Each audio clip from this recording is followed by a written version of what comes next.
বাংলাদেশ জাতীয়তাবাদী কৃষক দলের পক্ষ থেকে আপনাদের জানাই সংগ্রামের শুভেচ্ছা অভিনন্দন।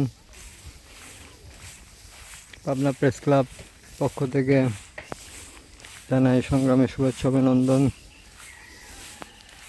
বাংলাদেশ জাতীয়তাবাদী দল রাজশাহী বিশ্ববিদ্যালয় শাখার পক্ষ থেকে আপনাদের জানাই সংগ্রামের শুভেচ্ছা অভিনন্দন।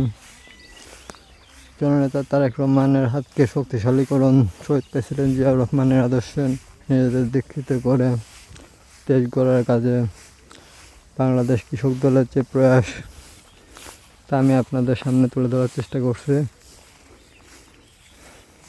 সরকারের কৃষি বান্ধব নীতি ও প্রণোদনার মাধ্যমে আজকে আমরা মাঠে স্বয়ংসম্পন্ন, কৃষিতে স্বয়ংসম্পন্ন।